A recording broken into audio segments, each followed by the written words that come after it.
hi ladies and gentlemen, my name is Wala Sidi and welcome to my Trade Podcast series. And today we are pleased to be joined by Mr. Tim Lee. Thank you for having me. Thank you. From Lee S Interactive. Yeah. And today we're going to talk about a very interesting topic about a platform that is very close to all of us, Instagram. So how do you use Instagram to sell globally? Which is a very interesting topic. But before we start, shall we have a cup of tea here? Yeah, definitely. So, thanks Tim for joining us. No, it's my pleasure. Thank you for having me. So, ladies and gentlemen, just a brief introduction about Tim. So, Tim is from Lee S Interactive, a social media company focusing on Instagram and Facebook growth, advertising and monetizing system. So, Tim, before we start with the heavy questions, can you maybe share a little bit of a background on how all this social media hype started and how did it become a marketing platform for us? Well, funny that you mentioned Zuhaila, because social media, when it all started 8 years ago to 10 years ago, it started out as an avenue for people to connect easily and literally out from the very comfort of your home and your sofa, where you start to see friends going online and all you need to do is just add them up. You can hear more about their updates, you can message them directly, and it's provide so much convenience in the world of connection. And with a lot of interest being garnered throughout the years, billions and billions of people are actually interested in getting onto these social media platforms. And now when there is huge control demand of audience, the easiest, most scalable way for any business is to drive revenue via the advertising dollar. So that brings to the next point, right? So you have a lot of people utilizing a lot of social media to connect mainly and to provide value to one another. This is where brands and businesses start to see this as an opportunity, because there is huge crowds of people which vary from different demographics, different languages, different backgrounds, different interests. And what social media has done so far today is that they have spent a lot of money into working into building analytics systems within their pages. And this allows brands and businesses to say, hey, I want to market to a certain group of people, and that's where social media can start servicing that front for businesses. And of course, because Instagram is available to almost everyone, so it's considered destructive to especially the conventional way of marketing, and advertising. The conventional platforms like newspapers, or you put an ad on the TV. So it's very destructive. So why do you think so? Well, I think one of the biggest difference that Instagram has in comparison to a lot of social media out there is that the creators of Instagram has built it to be a very photo-intuitive platform, right? So the way you engage through Instagram actually brings out the video editor in you, the photographer in you, and also, the more importantly, the designer in you, right?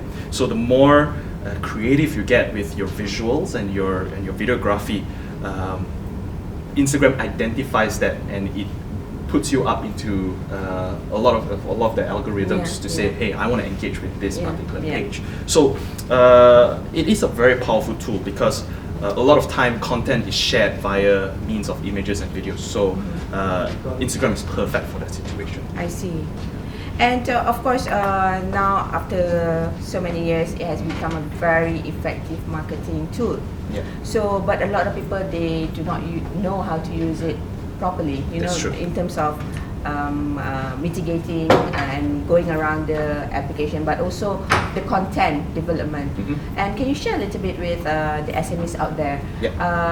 Content for Instagram, their storytelling, is it just the caption or is it more than just that? I think it goes through a few steps for you to be able to really grow a very quality-like Instagram page, right? So apart from the caption, which has to be compelling and the copywriting has to be great, content is king, and I think that's what we want to highlight into when you are actually growing an Instagram account. It takes people to know a little bit more about your brand. I think that is very important when you're running an Instagram page. A lot of times where people take an Instagram and all they do is just post a picture from previous event and whatnot. it damages the brand capability of actually pushing out their services or support more, because a lot of times content has to provide value to the people in Instagram or to your potential followers in Instagram, right? So content is king. Content has to be relevant. More importantly, beyond the caption and content is consistency. What we realize in Instagram is that Instagram runs a very intricate algorithm that the consistency of engaging with its platforms will result in Instagram rewarding you with more reach, more awareness, and more exposure to its audience. The usual amount that we usually want to work with SMEs with is that we support SMEs to produce 3 to 6 posts per day. Right? So that's the ideal number of posts that a business should do on a daily basis to get up into Instagram's algorithm. So 3 to 6 posts per day. Yes. And is there a specific hour that they should post?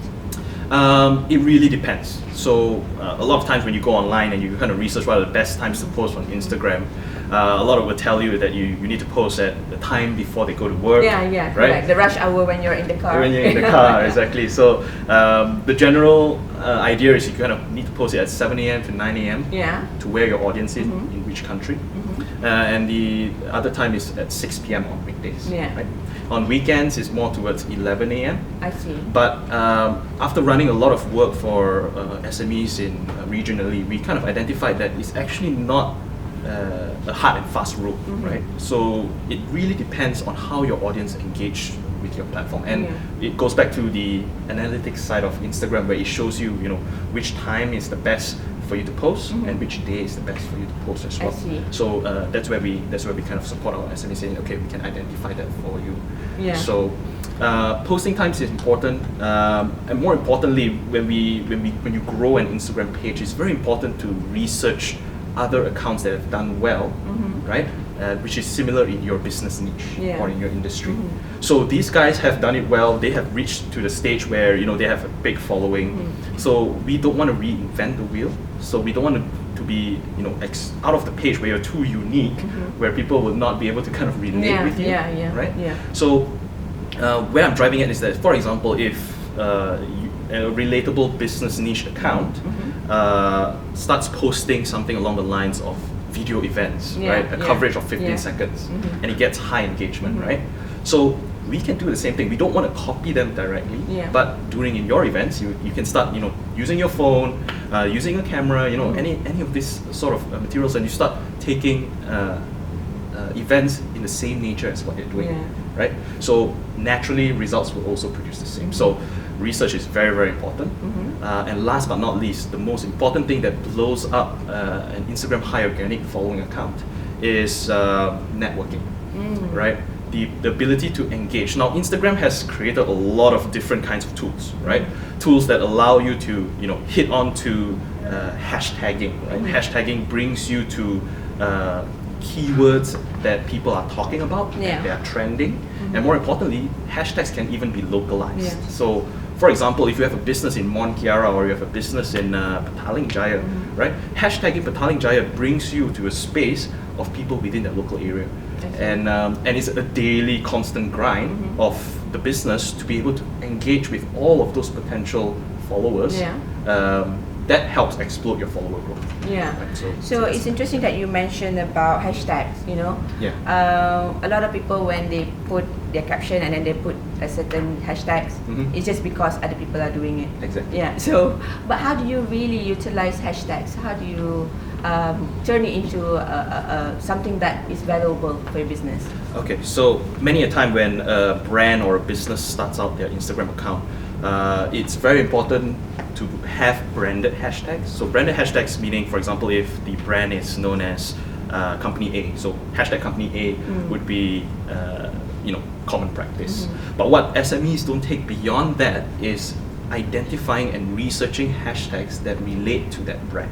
So if company A has runs a fitness or health or a travel agency in Malaysia, so hashtags that follow that relates to that particular niche has to be found out. So we have a team here that goes online and search about trending hashtags that relate to a certain business niche, Mhm. right? So there are a lot of tools out there. For example, hashtagify.com. I see. Hashtagify.com utilizes, so all you need to do is just put in like your current general business niche, Yeah, and yeah. out comes out several suggestions Mhm. of hashtags that relate to people talking about it, I see. and also relate to your brand.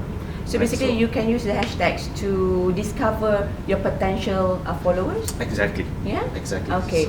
So, Tim, can you share a little bit with our audience about what do you do to help SMEs? Okay, so the social media company that I started focuses on two main social media platforms for businesses. It's going to be Facebook and Instagram. And the reason why we got into Facebook and Instagram is because we know the potential of what this platform has actually brought to us for the past 8 years. And where it's going to be in the next 15 years, it's a very strong tool, right? So I've utilized Instagram and Facebook to help my businesses grow in numbers and following. But beyond that, we also include sales funnel system processes where we build conversion funnels, sales funnels for small, medium, large businesses alike. I see. So, in brief, what you do is basically you teach SMEs how to monetize their Yeah. content through social media platforms. Exactly, and it's Okay. mainly on Instagram and Facebook. I see. All right, team. We're gonna take a break and we'll return with the second episode. We'll be back soon.